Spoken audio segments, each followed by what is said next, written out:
In 1889, while George Vanderbilt was busy creating the Biltmore estate in Asheville, North Carolina, he had more than just his own retreat on his mind. He was also picturing the area around it, and he wanted it to look like a European village. And around 1920, it became that village. When George's widow Edith sold some of their 125,000 acres, most of it became the Pisgah National Forest. But a little over 1,000 of those acres became a residential development. It was named Biltmore Forest, and it became a town in 1923. And what model European town would be complete without its very own Silversmith Cottage? Right?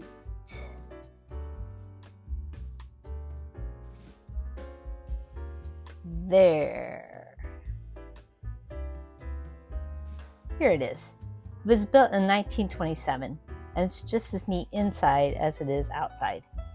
I'll show you how I would decorate it, if it were mine.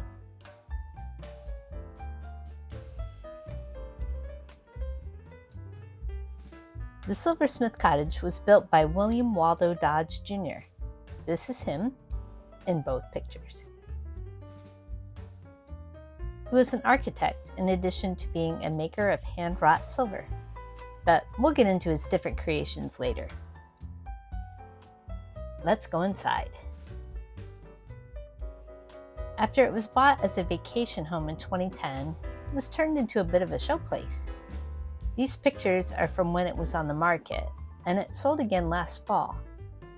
Those are original leaded windows with handcrafted pulls, by the way.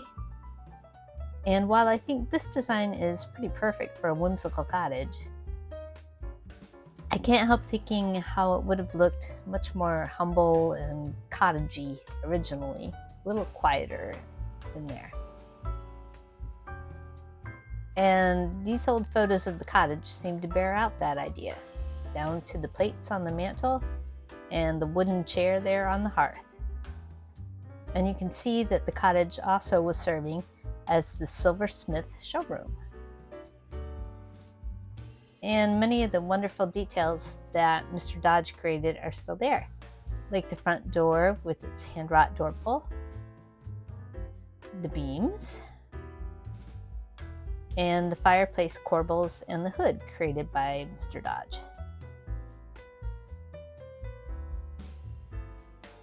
So the previous owners kept the spirit of the place while making the Silversmith studio a little more polished, if you'll pardon the pun. I'm trying to sound like Rick Steves here. This perfect little dining area probably looked something like this 1929 example, with more silver on the hut shelves, of course. And here's how that old window looked when that magazine was published. And here's how it looked last fall. And this is some of the detail that is carved on top of the posts. Moving back inside, we can see how this fantastic kitchen was created from Mr. Dodge's workspace. I think that's so cool. And I think those original leaded glass pane designs are still there in the kitchen. Again, it points to how all the updates have been done with an eye to whimsy and also to honoring the past. Let's go upstairs. There are plenty of handcrafted details to notice along the way.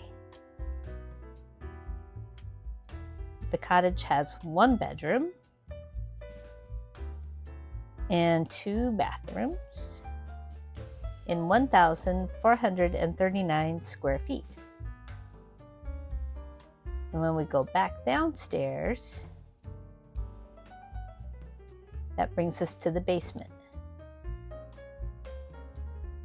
And there you can see the old photo of the workshop, which is now the kitchen.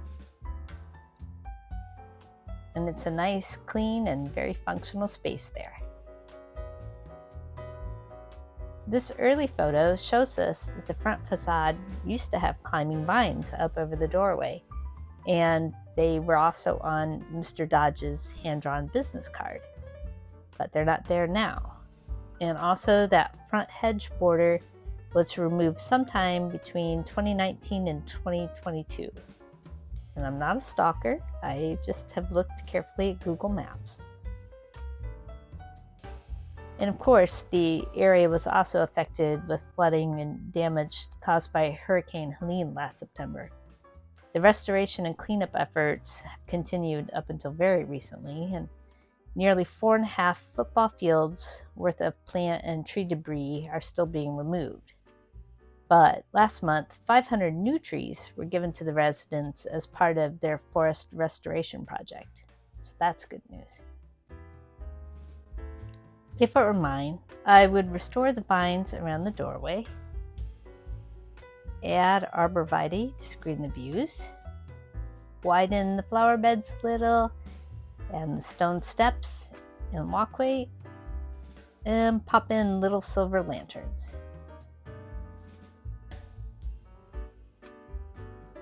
And I think the front stone pathways could ultimately end up creating nice little moments, like in this picture, which would mirror this sweet spot that's already set up behind the house.